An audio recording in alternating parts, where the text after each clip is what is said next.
Bonjour à tous, bienvenue au podcast Je me lance. Aujourd'hui, Teddy Milama nous présente une capsule prise de décision.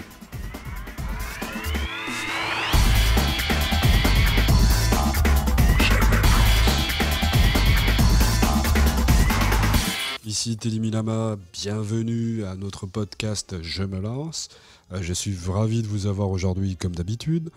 Aujourd'hui, nous traitons de la capsule concernant la prise de décision. Vous savez, cette capsule vous aide, en tout cas, on l'a créée de manière à pouvoir vous accompagner dans l'amélioration des résultats de vos prises de décision. Aujourd'hui, le thème va être comment fait-on pour s'assurer qu'on est complètement conscient de notre prise de décision. Nous allons parler d'un outil que j'apprécie particulièrement qui s'appelle la fenêtre de Johari. Le concept est le suivant. Il y a 4 dimensions dans cette fenêtre. Je le résumerai ainsi. Et lorsqu'on prend une décision, le but du jeu, c'est d'être connecté à soi. On a parlé précédemment des valeurs. Donc les valeurs, c'est le moyen ultime de déterminer qui nous sommes. C'est l'indicateur ultime de notre identité. Donc par exemple, je suis un individu X.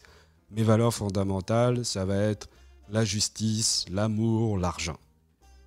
Donc quand je prends mes décisions, généralement, parce que ce sont les valeurs, on va dire les valeurs globales, et puis on a des valeurs spécifiques à certains contextes, mais là on dit dans les valeurs globales, c'est sa prise de décision. Si vous voulez comprendre un individu, comprenez juste ses valeurs. La première chose que vous devez demander à quelqu'un, à une personne, lorsque vous la rencontrez ou lorsque vous avez un date ou un meeting, c'est quelles sont ses valeurs fondamentales.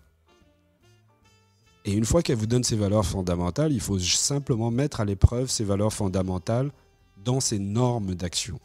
Parce que c'est facile de prôner des valeurs, mais pour savoir si la personne est congruente avec ce qu'elle dit, vous devez prendre ces valeurs et les comparer avec les normes d'action, c'est-à-dire avec l'agir de l'individu. Si cet agir correspond aux valeurs, cette personne est congruente, ça veut dire qu'elle sait qui elle est. Si ces valeurs sont en dissonance cognitive, ça veut dire que la personne ne sait pas qui elle est. Soit elle est dans un contexte de manipulation, elle veut se faire passer pour quelqu'un d'autre, ou soit elle-même elle n'est pas consciente qu'en fait ce qu'elle prône n'est pas ce qu'elle est ou ce qu'elle fait. Ceci étant dit.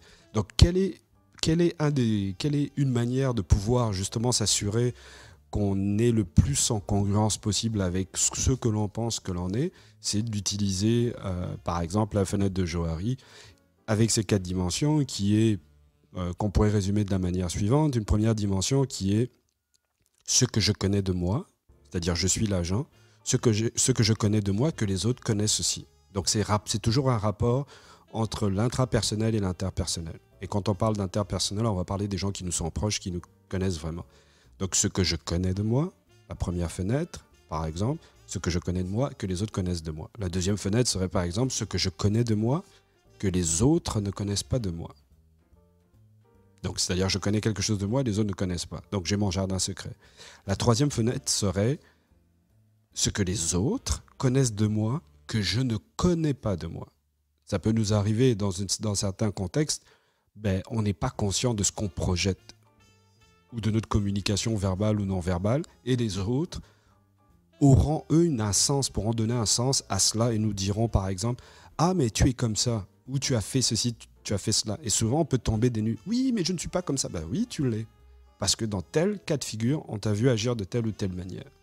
Donc, les autres, dans ce cas-là, nous aident à mettre en lumière certains de nos comportements et nous aident aussi à mieux nous comprendre nous-mêmes.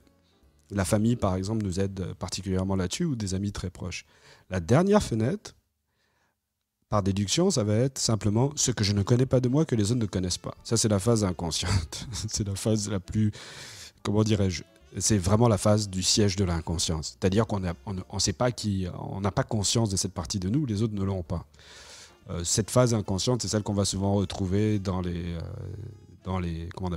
rêves ou dans des situations où notre cerveau est déconnecté.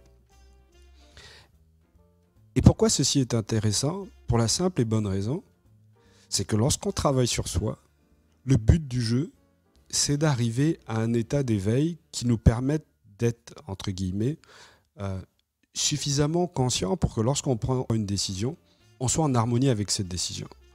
Parce que imaginons que vous soyez toujours dans la phase inconsciente. Ça veut dire que vous êtes en pilotage automatique. Oui, vous êtes en pilotage automatique si vous n'êtes pas conscient de qui vous êtes à chaque fois que vous agissez. Vous êtes comme dans les walkers dans Walking Dead. Voilà. Vous marchez juste pour aller manger, mais vous fonctionnez en pilotage automatique. Ce qui est intéressant, c'est justement d'écouter les autres. Pourquoi je vous parle de cette fenêtre ? C'est simplement parce que les autres peuvent vous aider à mettre en lumière certaines parties de vous. Ces parties de vous vont vous aider dans votre prise de décision. On ne grandit qu'à partir du moment où on est en interaction. Parce que lorsqu'on n'est pas en interaction, on ne peut pas être confronté. Et lorsqu'on n'est pas confronté, on est dans une zone de confort. C'est la confrontation qui va faire en sorte d'émerger les situations d'inconfort. Et lorsqu'on est inconfortable, on l'a vu dans une émission précédente, les émotions sont les meilleurs indicateurs de votre stabilité, de votre bonheur, de votre harmonie, on va dire, perso. Si vous êtes en débalancement, ça veut dire qu'il y a quelque chose qui ne va pas. Et le moyen de vous aider à moins être en débalancement, c'est justement en écoutant les autres. Donc, si vous voulez, en conclusion, si vous voulez être au fait de vous-même et être congruent, écoutez vos amis, écoutez votre famille, écoutez les gens qui vous sont proches, à qui vous avez, les gens à qui vous accordez une certaine confiance, pour vous aider à vous permettre de mieux vous révéler. Je vous remercie de m'avoir écouté. Je vous souhaite une bonne émission. On se retrouve pour la prochaine.